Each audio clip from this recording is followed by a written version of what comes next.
Okay. Sir మరొక అంశం జగన్మోహన్ రెడ్డి గారికి థ్రెట్ ఉంది. ఆయనకి సెక్యూరిటీ అది సరిగ్గా కల్పించట్లేదు. గతంలో ఆయన సీఎంగా ఉన్నప్పుడు కూడా అలాంటి పరిస్థితి ఉన్నది కాబట్టే ఆయన హెలికాప్టర్‌లో వెళ్తున్నా చెట్లు నరికించుకోవడం, లేకపోతే పెద్ద ఎత్తున పోలీసులందరినీ మోహరించకుండా ఆయన క్యాంపులకెళ్ళడం ఇలాంటివి చేస్తుండేవారని. ఇప్పుడు అపోజిషన్‌లోకి వచ్చిన తర్వాత ఇంకా ఎక్కువ పెరిగింది ఆయన మీదే అని. ఏవో గ్యాంగులు తిరుగుతున్నాయి. ఇవి అవి కూడా జరుగుతున్న ప్రచారం.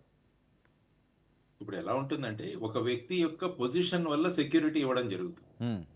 ఫర్ ఎగ్జాంపుల్ ఎవరైనా ప్రధానమంత్రి అవుతే వాళ్ళ మీద ఆటోమేటిక్‌గా ఒక థ్రెట్ ఉంటుంది. వ్యక్తిగతంగా ఆ వ్యక్తి మీద ఏమీ థ్రెట్ ఉండకపోవచ్చు గానీ, ఆ పొజిషన్‌లో కూర్చుండడం వల్ల ఆ వ్యక్తి యొక్క ప్రాణానికి ప్రమాదం ఉందని జెప్పేసి దానికి ఎస్‌పీజీ సెక్యూరిటీ ఇస్తుంది. హ్మ్. అదే విధంగా ఇక్కడ సీఎంకి గాని, డిప్యూటీ సీఎం గాని, మిగతా మంత్రులు గాని వీరందరికీ గూడా యాక్చువల్‌గా మంత్రి పొజిషన్‌లో ఉన్నారు గాబట్టి సెక్యూరిటీ ఇవ్వడం జరుగుతుంది. యాక్చువల్‌గా వాళ్ళ థ్రెట్ ఎంత ఉంటుందో మనకు తెలీదు. అవును. యాక్చువల్‌గా ఎమ్మెల్యేస్‌కి సెక్యూరిటీ అయితే ఉండకూడదంటాను నేనెప్పుడు గూడా. హ్మ్. ఒక ప్రజాప్రతినిధి ప్రజల్లో సులభంగా తిరగగలగాలి. సో, అందుకనే మేము జై భారత్ నేషనల్ పార్టీలో చెప్పాం. రైట్ ఫ్రమ్ అవును. CM to MLA there will be no security. ఫ్రీగా తిరగగలగాలి. కాబట్టి ఇప్పుడు జగన్మోహన్ రెడ్డి గారికొచ్చినప్పుడు ఆయన థ్రెట్ ఏంటి అన్నది ఒక ప్రతి 3 నెలల్లో, 4 నెలలకో ఒక సమావేశం జరుగుతుంది స్టేట్ లెవెల్. హ్మ్. జరిగి అందులో డిసైడ్ చేయబడుతుంది.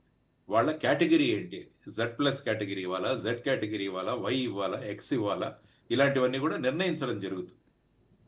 సో, ఇప్పుడు జగన్మోహన్ రెడ్డి గారికి థ్రెట్ పర్సెప్షన్ ఏంటి అన్నది వాళ్ళు అనలైజ్ చేస్తారు. ఓకే. ఆయన ఇప్పుడు ఎమ్మెల్యే ఆయన. హ్మ్. అయినా కూడా ఆయన థ్రెట్ పర్సెప్షన్ ఏంటి అంటే ఆయన ఇంతకుముందు సీఎంగా ఉన్నారు. ఆ తర్వాత అది గూడా ఒక ఫ్యాక్టర్. ఆ తర్వాత ఇప్పుడు ప్రస్తుత పరిస్థితుల్లో ఆయన మీద ఎటువంటి థ్రెట్ ఉంటుంది. ఇంక్లూడింగ్ ఇంటెలిజెన్స్ బ్యూరో వాళ్ళు గూడా ఈ రిపోర్ట్స్ ఇస్తుంటారు పైన. హ్మ్. వాళ్ళకు ఎస్‌పీజీ ఇవ్వాలా? ఎస్‌పీజీ కాదు. ఎన్ఎస్‌జీ సెక్యూరిటీ ఇవ్వాలా? కొంతమంది ఎన్ఎస్‌జీ కమాండోస్ ఉంటారు. ఇప్పుడు ఫర్ ఎగ్జాంపుల్ చంద్రబాబు నాయుడు గారు తీసుకుంటే ఆయనకు ఎన్ఎస్‌జీ కమాండోస్ ఉంటారు ఆయన చుట్టూ. అంటే ఆయన ప్రొటెక్షన్ అన్నది స్టేట్ పోలీస్ కాకుండా ఎన్ఎస్‌జీ కమాండోస్ ఇస్తారు. ఎందుకంటే అది సెంట్రల్ నుంచి నిర్ణయించబడింది. సో, ఆ విధంగా నిర్ణయించబడిన తరువాత ఆ సెక్యూరిటీ ఇవ్వాల్సిన బాధ్యత ప్రభుత్వానికి. ఎందుకంటే రేపు ఆ వ్యక్తికి ఏదైనా జరిగితే ఆ బాధ్యత ప్రభుత్వం వహించాల్సుంటుంది. ఎందుకంటే సెక్యూరిటీ ల్యాప్సెస్ వల్ల మనం ఎంతో మందిని కోల్పోయాం. ఫర్ ఎగ్జాంపుల్ ఇందిరా గాంధీని వాళ్ళ ఓన్ సెక్యూరిటీ గార్డ్స్ వాళ్ళను అంతం చేయడం జరిగింది. ఆ తరువాత మీరు చూసుకుంటే రాజీవ్ గాంధీ గారు అక్కడ వెళ్ళినప్పుడు శ్రీపెరంబదూర్‌లో ఆయన్ని కూడా మట్టుపెట్టడం జరిగింది. ఇలా బియాన్ సింగ్ అని చెప్పేసి పంజాబ్ చీఫ్ మినిస్టర్ ఇలా రకరకాల వ్యక్తుల యొక్క వాళ్ళ ప్రాణాలు ప్రమాదంలో పడడం చూసాం.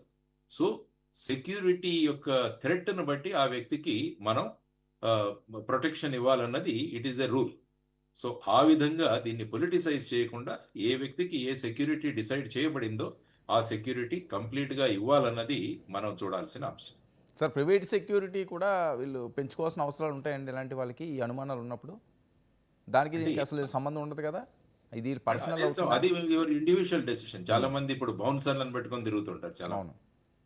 బౌన్సర్‌లు అది వాళ్ళ ఇండివిడ్యువల్ డెసిషన్. హ్మ్. అందులో స్టేట్ యొక్క ఇంపార్టెన్స్ లేదు. అయినా కూడా ప్రభుత్వం ఎప్పుడూ కూడా సమాజంలో ఎవరికి థ్రెట్ ఉందన్నది ఒక అనాలిసిస్ చేయాలి. హ్మ్. ఇంటెలిజెన్స్ వాళ్ళ పనే ఇది. ఈ వ్యక్తి ఈ విధంగా ఉన్నారు కాబట్టి వీరికి థ్రెట్ ఉంది. కాబట్టి వీరికి మనం సెక్యూరిటీ ఇవ్వాలి అన్నది. అందులో పొలిటిక్స్ అన్నవి పక్కన పెట్టి, నిజంగా ఆ వ్యక్తికి గనుక సెక్యూరిటీ రిస్క్ ఉంటే, ఆ సెక్యూరిటీ రిస్క్ ఇవ్వగలగాలి. ఓకే. సార్ మరొక అంశం సర్వే వచ్చింది మొన్న రీసెంట్‌గా. హ్మ్. హ్మ్. దగ్గర దగ్గర సుమారు 90 మంది వరకు కూడా అసమ్మతి ఉన్నది అని. అందులో జనసేన వాళ్ళు 14 మందట, టీడీపీ వాళ్ళు 58 మందట, బీజేపీ వాళ్ళు నలుగురట. మీరు చూసే ఉంటారు. ఏడాదిలో ఇలాంటి సర్వేలు ఎంత పారదర్శకంగా ఉండే అవకాశం ఉంటుంది సార్? అంటే ఈ సర్వే ఎవరు చేశారు? ఏంటి అన్నది కూడా చూడాల్సిన అంశం. హ్మ్. తర్వాత ఎంత సర్వే సైజ్ ఎంత? హ్మ్. ఎంతమందిని ప్రశ్నించారు? వాళ్ళ ప్రశ్నావళి ఏంటి? ఇవన్నీ కూడా రావాలి. లేకుంటే ఆఫీస్‌లో కూర్చొని తయారు చేసేసేయి చేయమని. అవును. యాక్చువల్‌గా సర్వే అన్నది ఒక బాధ్యతాయుతమైన పని. సర్వే చేయి